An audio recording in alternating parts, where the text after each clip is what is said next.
I'm calling in from Sausalito, Northern California.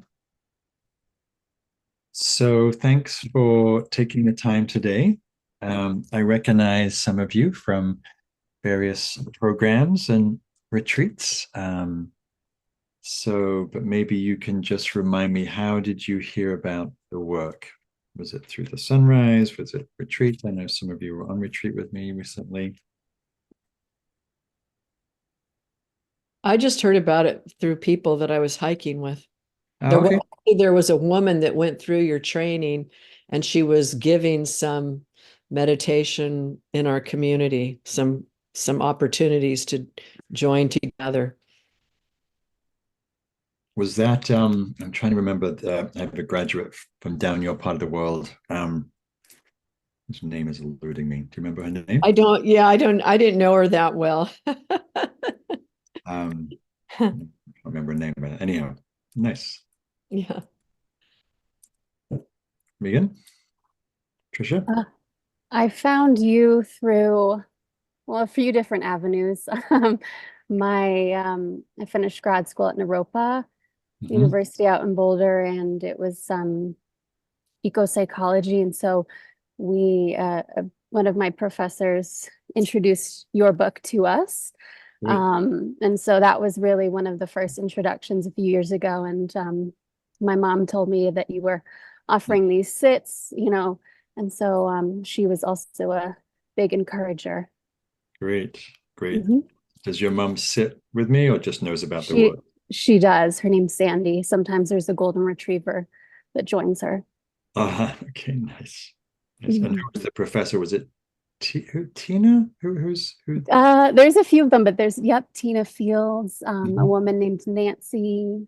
We had to do a wilderness solo. And so when we came back from that work, we did some work with your book as well. So yeah.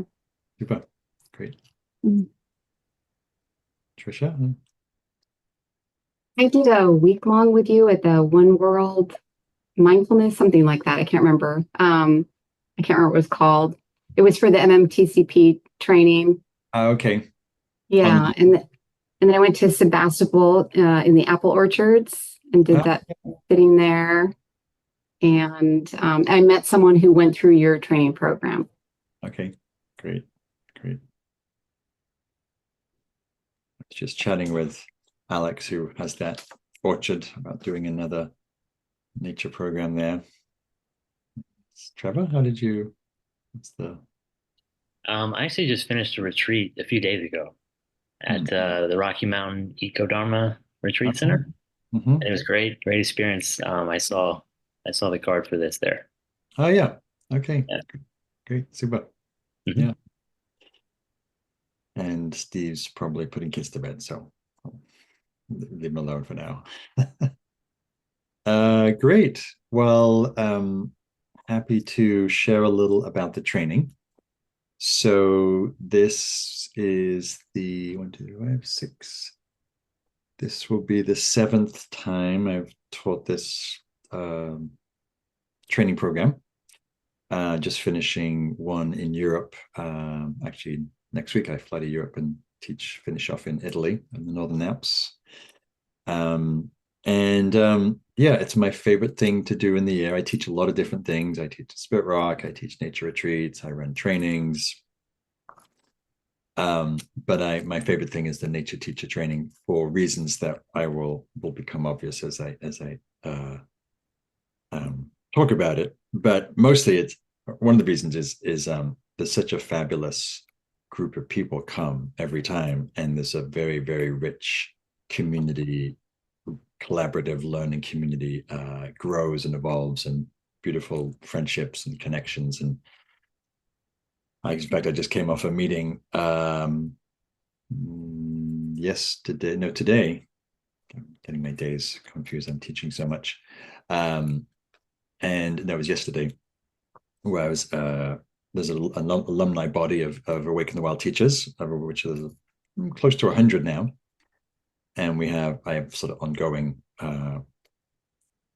alumni meetings with those folks. And there's about 35 on them, and they're all sharing all the different ways that they're using the work and teaching, and it was very inspiring, all over the US and Canada and Mexico and some from Europe. So I and the reason I was saying that was it's such a wonderful community and such rich connections, and very juicy and alive and fun and creative, and a lot of deep friendships and collaborations come out of that. So the training is a training to train you how to guide nature meditation practice using foundational mindfulness principles applied to being outside. And so and I also run mindfulness teacher trainings, and that's initially where I got the idea to do the Awake in the Wild trainings. And the format is we meet for 4 weeks over the year, which you probably read some of the background, but four nature retreats over the year. One will be in Northern California in Point Reyes, beautiful next to a park, on a regenerative farm. That's in October. The January retreat will be in Baja, in the mountains, and just north of Cabo. It's a very wild, mountainous, and quite lush. Lots of pools and streams and amazing ficus trees, and so that would be in January. In the desert, and then April will be in the foothills of the Sierras, in a forest, and then in July we will be in northern New Mexico, about 2 hours north of Santa Fe, along the Vallecitos River, beautiful Ponderosa Forest, the Carson National Forest, 300,000 acre forest. So the reason for moving around is I try and find different ecological zones. I ideally like to find, and it varies every year, but desert, mountain, forest, river, or farm, or some version of those. So we're getting most of those ecologies. And the bulk of the training, which is very experiential, it's very hands-on, happens on those retreats, on those 4 retreats. The first retreat will be a deep dive into the Awake in the Wild practices, which you'll be then learning to teach. And then we probably cover about 20 or so different kinds of nature meditation practices. And so the first 3 or 4 days of that first retreat is just a deep dive into the practices. We'll be mostly in silence, and just getting everybody on the same page with how to really embodying these practices. Because the principle of the training is you're teaching from your experience, you're teaching from your practice, not from a book, not from a script, not from your head, but from your immediate experience. And then I'm, of course, doing a behind the curtain throughout that retreat of, this is this practice, this is why I do it, this is when I might do it, this is how I might vary it. But mostly I'm keeping you in practice mode. And then the last couple of days, we'll do a more thorough debrief of your experience, of the practices of the retreat. And then the second and third or fourth retreat follow a similar format. In terms of structure, the themes are different. The theme for the second retreat is more oriented around foundational teaching, foundational mindfulness practices in nature. So those practices will be familiar to you through your own mindfulness practice. But when you do any practice outside, it's different. So, like Trisha, you've been through the MMTCP, so you've learned how to teach mindfulness of breath and mindfulness of body and walking and all that. But when you do those practices outside, right, mindful breathing outside in the forest, breathing in oxygen released from the trees, aware of the scent and the fragrance and the moisture and the dryness and the wind and the elements. It's a very different experience. Or mindfulness of body outside, where the body becomes more alive, more sensory, more attuned, where there's a whole different sensory landscape of touch and temperature and breeze and warmth, and is a different quality of experience. And so each of those foundational practices, like mindful walking, mindful standing, mindful lying, mindfulness of all those different postures, they take on a different quality. When you're doing a lying down practice, on a wooden floor in a yoga studio versus lying down on the earth in the grass, is just a profound difference. Connection, support, earth, kinship. So that second retreat is exploring those mindfulness practices outdoors. And the structure of the day generally goes, I'll introduce a practice like breathing with nature, and I'll guide it, and then maybe take some questions about it. And then you get into groups of 2 or 3 people, and then you practice teaching. So you practice guiding for 15 minutes or so, and then some feedback and some debrief, and then we'll just have a discussion about what it was to teach that. What did you learn? In the afternoon, we might do, mindful walking practice, and I'll talk about that, guide it, practice it, and then you practice teaching. And most of the days for most of the rest of the training is in that kind of format. You're learning about these different practices, practice teaching them, and then we're learning about all the different facets of what's entailed. And so it's very experiential, it's very hands-on. You get thrown in, not quite the deep end, but you get thrown in, but it's done in a small group, so you're only teaching 2 or 3, 1 or 2 people max.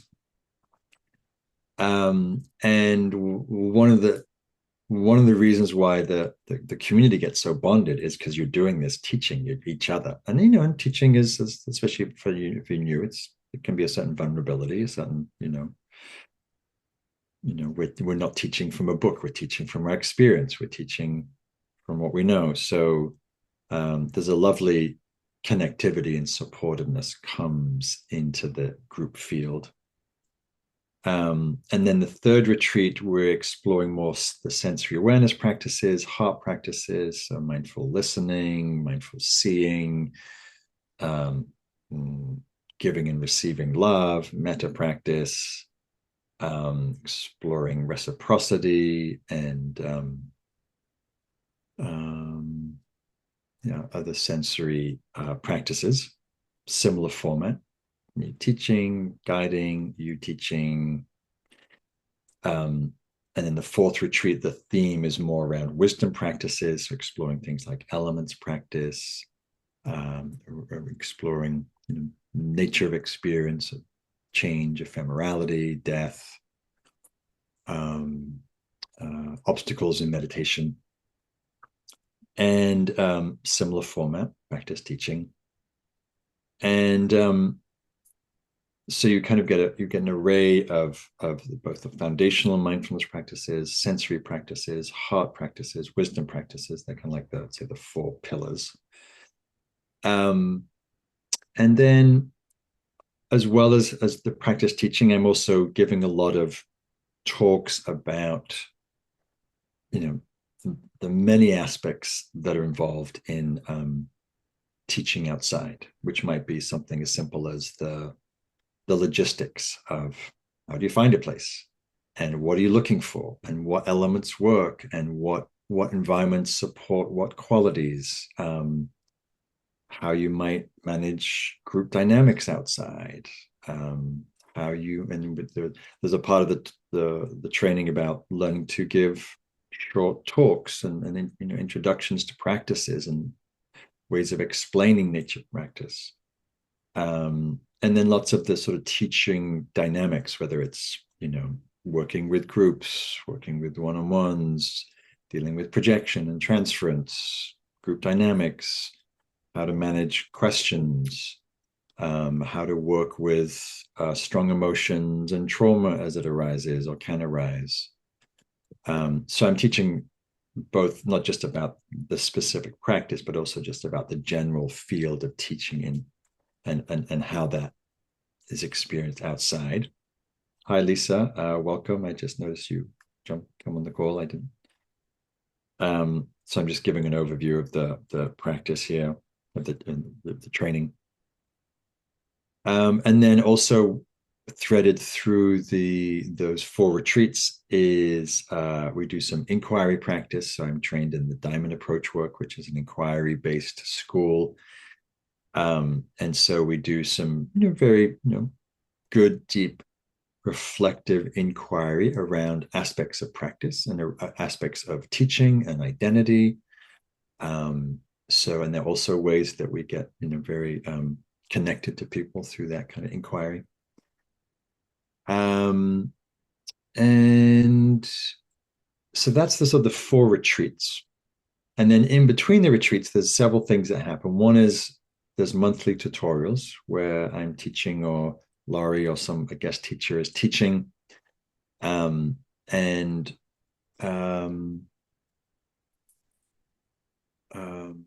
Both just checking in with you, how's the program going, but also sharing some material that I don't have time to on the retreats. And then you're also assigned a pod. A pod is a group of 4 or 5 people, generally geographically sort of assembled. And you meet with that pod once or twice a month, ideally twice, depending on the group and the availability. And there's the reasons for the pods are, for you to check in with each other. How's the practice going? And that each pod meeting begins and ends with one of you practice teaching. So there's a lot of practice time for you to continue sharing teachings with each other. You'll also be asked to read a couple of books between each retreat. So nature-based practice books, and then the pod's also a way to debrief some of those, and we can debrief some of those on the retreat also. And in terms of assignments, assignment's pretty light. It's not an academic course, but you will be asked to write an essay after the first retreat around your understanding of nature practice, both your experience and understanding of it. After the second retreat, you'll be asked to submit a meditation video of you teaching in nature practice that you would have already taught on the second retreat. And then after the third retreat, you'll be asked to do a practicum assignment, which would be teaching a day-long retreat or 2 half-day retreats to the public or to some group or organization that you already know or work with. And it's your way of learning how to, share this work. And then you'll be asked to record some of that and to upload it. And then those course submissions are then you're assigned a mentor. A mentor is someone who's a previous graduate from the training, and you'll check in with them at least once a quarter to both discuss the assignment, the essay, the meditation, the practicum, but also just to check in with them about questions and other things about teaching. That often becomes a very rich relationship, particularly because people have already gone through the course and they're teaching. And so that tends to be a very rich part of all these pieces are quite rich. The pods, like there's several pods, like there's a bunch of guys up in Colorado, actually up in where you are, Megan, where they still meet once a month and they go and retreat together. They do stuff like there's people, and there's a women's group here that from I think 2 trainings ago that still meet again, and they also go and do retreats together. And like people get very connected in this training, more so than other trainings, I would say. And So that's the main framework. You're also asked to find a practice buddy that you can also someone else just to connect in with regularly to practice teach, check in. So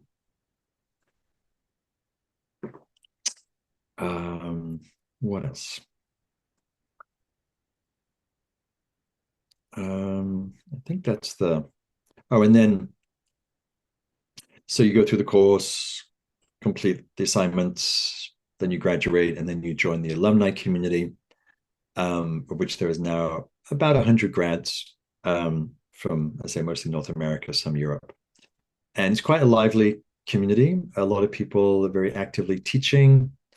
And I hold at least quarterly, if not more, alumni meetings, webinars, and also an annual-ish retreat where I introduce some other teaching. Like right now, I've developed this 6-week course called Mindfulness-Based Nature Connection, which is a sort of like an MBSR equivalent of nature practice. So it's a way of crystallizing some of the essential practices in a very deliverable course.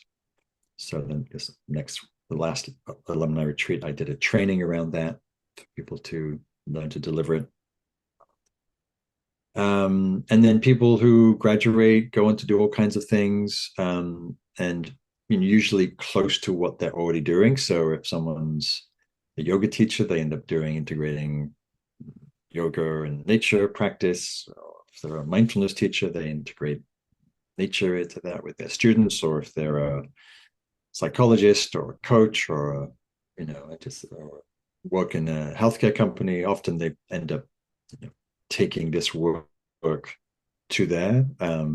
There's a graduate from Copenhagen. She's an MBSR teacher, but she's teaching nature practice in the hospital that she works at. And there's a lot of people who are quite active in the outdoors, like this Kimberly Soja, who's lives up in Ontario, and she does cross-country skiing retreats and snowshoeing retreats. And there's a woman, Nikki, has a surf school for teen girls, and she down the road from me, and she integrates nature meditation with that, or hiking retreats. Jane, who's also local to me, her wife's a nonprofit director for Habitat for Humanity, and so she ends up doing pretty consistently monthly a day of nature practice for nonprofit women leaders. So there's just a lot of versatility. Nature is eminently creative and flexible and adaptive, and so is this work. And what's nice about this work is in the times that we're in now, especially post-pandemic, there's a hunger for nature. There's a hunger for people to be outside. There's a growing understanding of the effort and the benefits of being outside, health benefits, mental health benefits. And I've been in the meditation world for 40 years, and I also sense a hunger for people to want to meditate outside. Most of my retreats sell out immediately, like the first minute. There's just a deep, hunger for people to practice outside. And it's kind of a new field. It's a little bit of the Wild West. Like I've been in the mindfulness world, for many decades, and training teachers for the last 15 years. And there's a lot of mindfulness teachers out there now, as Trisha, you probably know. But there's not many people teaching nature meditation. There's the Forest Bathing School, which is a sort of non-meditation sensory awareness practice, which is lovely. And there's Awake in the Wild. And then, of course, there's indigenous practices and, people doing quests and solos and stuff. But in terms of the meditation space, there's very little. So it feels like an open field and a lot of room for creativity, and to craft it as you will. So that's that's probably enough words for me for now. So that was a lot. Uh, um, anything you want to ask about? Anything you want me to clarify? So the practice requirements for 3 years of practice, a couple of retreats ideally, and sometimes we'll have to make some of those that requirements up as they go along. How long are the 4 retreats? The retreats are Monday through Sunday, so they're a week. Yeah, for the most part. Do you have some place where you have posted the logistics, like the costs and Yeah, yeah. the I'll date? just post it, and I'll just post the link in here, and then you can just look at all it. Yeah, I'm basically repeating everything that's been said, and this is recorded, so you'll probably get a link to the copy if you want, like, oh, I can't remember what he said about this or that, or so yes, I just posted the link in the chat.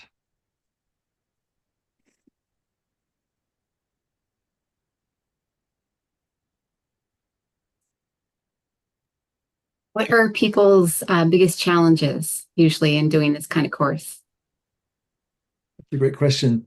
I mean, for some people, taking 4 weeks off is a lot, the travel. Some people getting comfortable being outside, so the retreats, this October, the the October and July retreats will be camping. So for some people, that's an edge, The Baja retreat, you'll stay in nice casitas, unless you want to camp, you camp. And then the April retreat, I'm going between 2 places. One is a full-on camping retreat. One actually has a lot of versatility with other spaces. So I might wait to just feel into the group to see what the group might prefer. So yeah, so camping, being out, simple living for a week, sort of can be an edge. Who's cooking? Who's cooking? Not you. Not you. We have cooks. We have cooks. Yeah, that's fully you're fully taken care of. We usually have great cooks. So in Mexico, it's fabulous Mexican food by local guys there, and then yeah, different places, different cooks. Yeah, vegetarian fare. Some people in the beginning, teaching is, learning to teach is an edge, but it quickly gets very comfortable for people because the group is so supportive. And hi Shanti, welcome. And the last thing to say about the training in that respect is that there's a saying in the meditation world that you can't really train someone to teach meditation. It's kind of I'm not even sure that's totally true, but because I'm running teacher trainings, but and I went through a 4-year teacher training with Jack Caulfield, and how I see teacher training is it's a time that you learn to feel comfortable in the teacher seat, finding your voice, finding your comfort, finding your understanding. And of course, that takes more than a year, but the training is you, especially after your practicum and where you go out in the world and you teach this stuff, you learn how to take your seat with some confidence. And of course, that confidence grows over the years and stabilizes and deepens and whatnot. So, yeah. And so the teaching will be done primarily by myself, but also supported by my partner, Laurie Schwambeck, who's a fabulous teacher, mindfulness teacher, trainer, nature meditation teacher, and mystic. And so she brings in feminine dimension, which is beautiful. And yeah. Other questions? So in terms of logistics, the training is filling. It's not full yet, but it will fill. I imagine it will fill at some point this summer. So if you're interested, definitely, send your application in sooner than later. But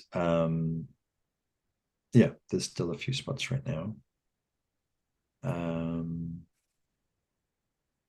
Yeah.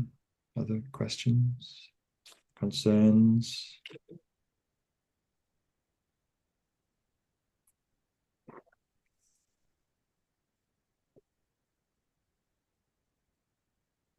So there's, in terms of the cost, there's the cost of the training, and then there's additional cost for the cost of the retreats. And the reason I choose the places that I choose is to try and keep the cost low as possible, which is often why we're camping, because that's the least inexpensive way. So the retreats, the week-long retreats, each of them, they're usually in this sort of $400-ish ballpark, including everything, so accommodate, camping, food, etc., which is pretty inexpensive for a week long.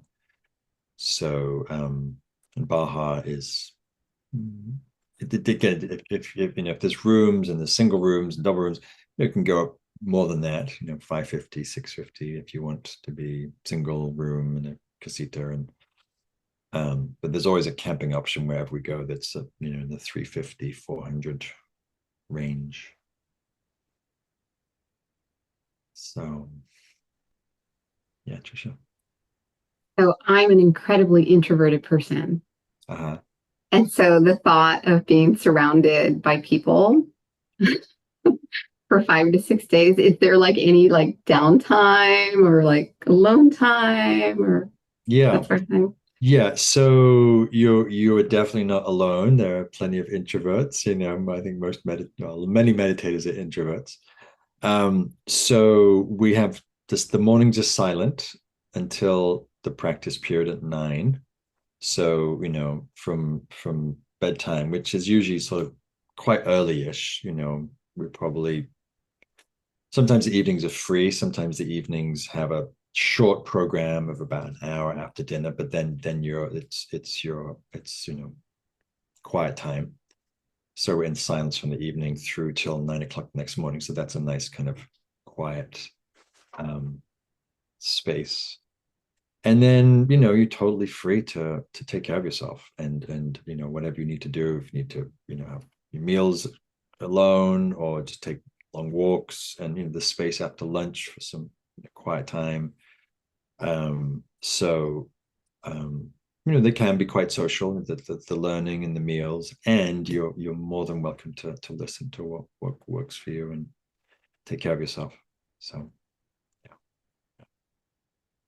as I do, I also need to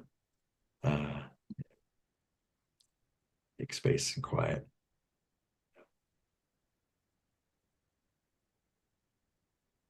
And the program, I think also being outside, I think helps. It's not like you're in a pressure cooker room where there's people talking loudly and it's like, oh, get me out of here. Like it's, we're in the forest, we're in the desert. It's like it's quiet. And even when we're doing practice, you end up doing a lot of meditation because you're teaching or being taught, many times a day.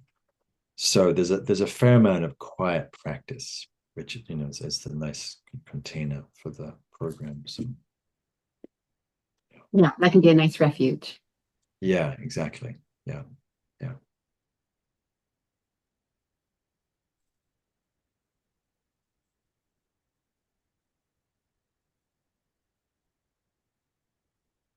Anything else that comes to mind? For an introvert, I'm talking a lot. I assume it's pretty varied people. Like you have a kind of varied group of people here, and yeah. There's usually a very big age range from usually there's from early 20s through to 70s. Some people are retired. Some people are in transition, getting out of corporate rat race or whatever it is.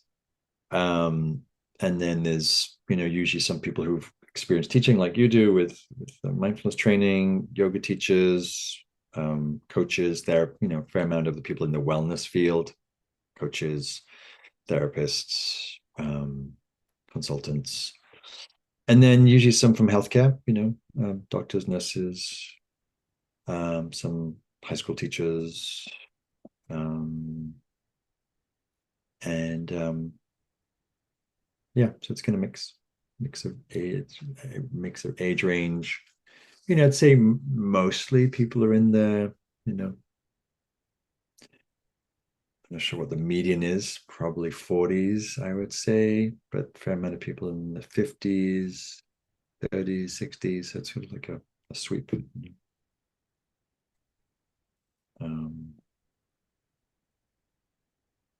Yeah, and then some people, and this is an important piece to remember, some people do the training just for their own practice. Some people love the idea of, it's a year-long committed group doing a deep dive into nature meditation practice, 4 retreats, community support. And yes, they, have to learn how to teach each other, but it's really for their, the teaching, of course, is the way to deepen your practice.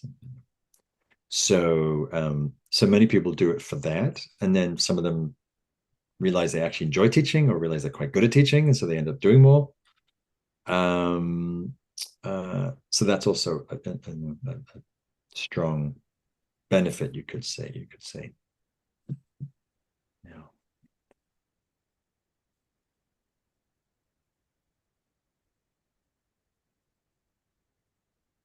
Other thoughts? One moment.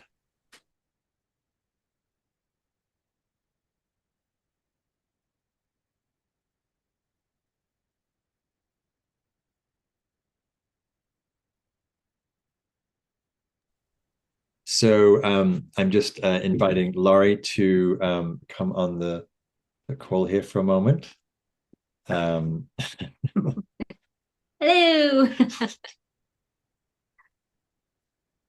So I've just been giving a little overview of the course and the training, and I'm putting Laurie on the spot here because I didn't really give much notice. Anything you want to say? It's just, I will just say, like, working with the cohorts over the last years, and just, it's like a garden. Like, you just come and you're like in your own little pot that you've been cultivated, and you come to this new plot, and then the richness of rooting and blossoming that grows in the connection with each other is just really beautiful. So there's the practices and teachings that Mark and I give, and the magic is really in that garden that blossoms with the connection and the cross-pollination. So it's it's a very special training. So there's a deepening in a relationship with ourselves, the community that gets created, and of course the larger forces of life that we're all part of. So happy to answer any questions or anything, but that's in the short, no notice thoughts. That's the sense impression that is left, is just really the community.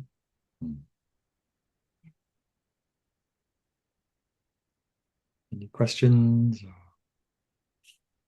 musings?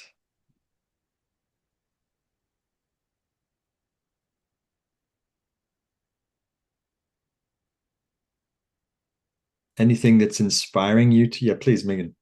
I was just going to follow up on Trisha asked you, Mark, what some of the challenges are that you have observed. And I'm curious if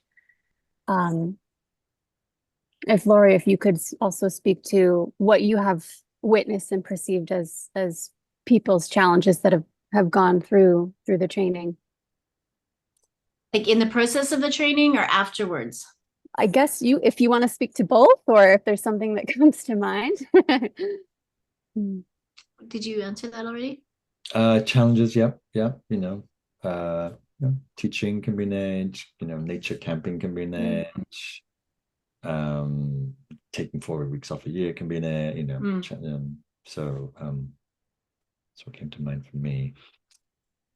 Yeah, I'll say I think one of the reasons people get drawn to this work is just because of their own deep intimacy with nature and the practice.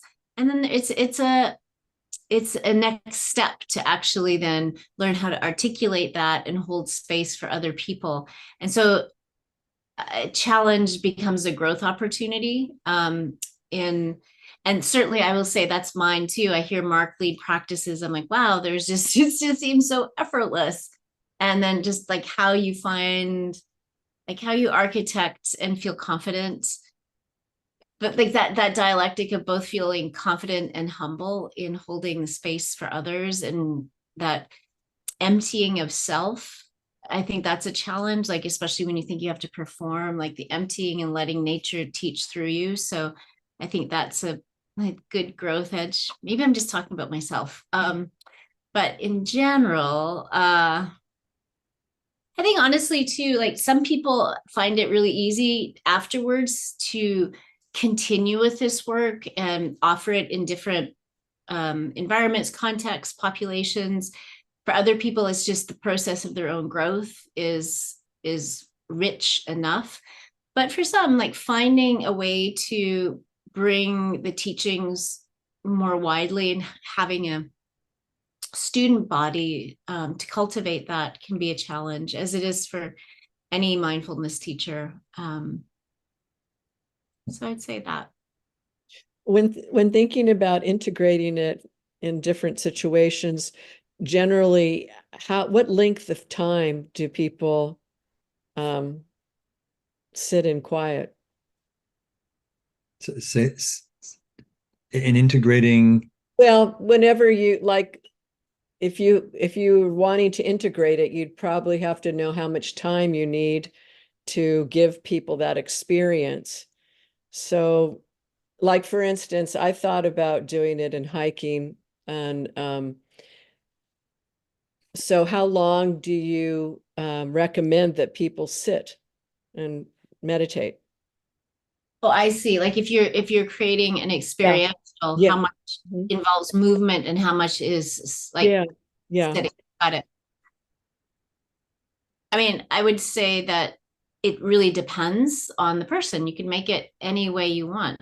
Okay. Yeah, anything you want. We have people who've graduated from this who do it cross-country skiing and snowshoeing and certainly hiking, paddleboarding. So it really depends on what is true for you and who you want to offer it to. Okay. We have actually one student from the cohort last year who does like mindful gardening too. But I think, in terms of meditation, it's, at least for myself, the practices are shorter in duration, partly because of comfort. And, so that's a whole thing of how to help people find ease and comfort and the right gear and the right sitting stuff. But the practices tend to be shorter and a bit more fluid. Okay. Yeah. And more adaptive.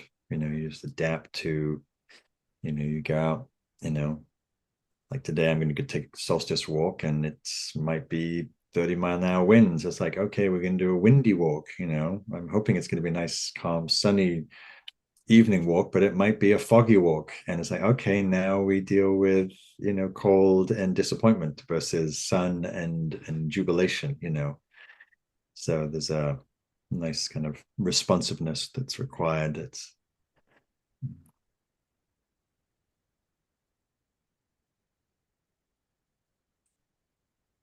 so I'm aware of time.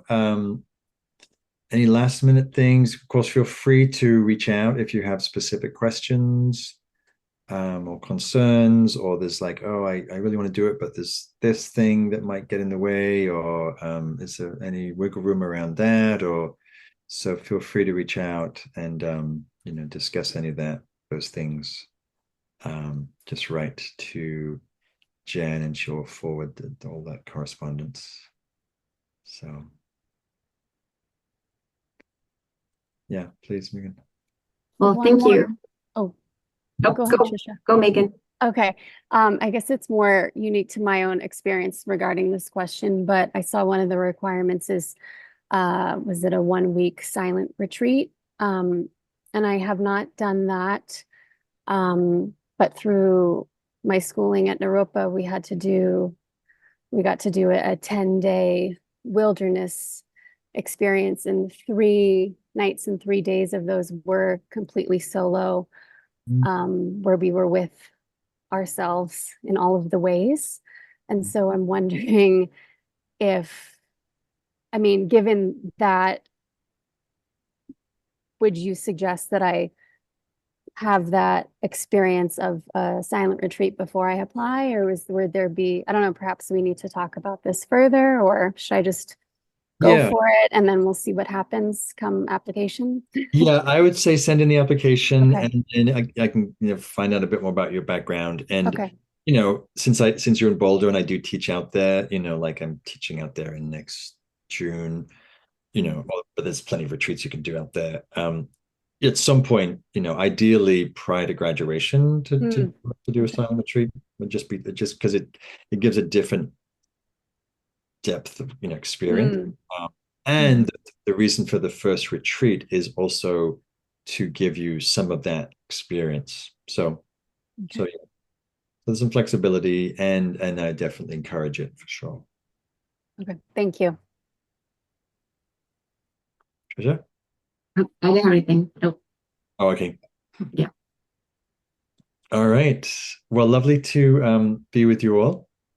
And if it's a fit, please send in an application, or if you have further questions, reach out, and it'd be lovely if some of you can join. Be nice to training. Okay. Thank you. Happy solstice. And happy Thank solstice. you. Happy solstice. Yeah. Okay. Bye. Good job. Thank you. Bye. Bye. Bye.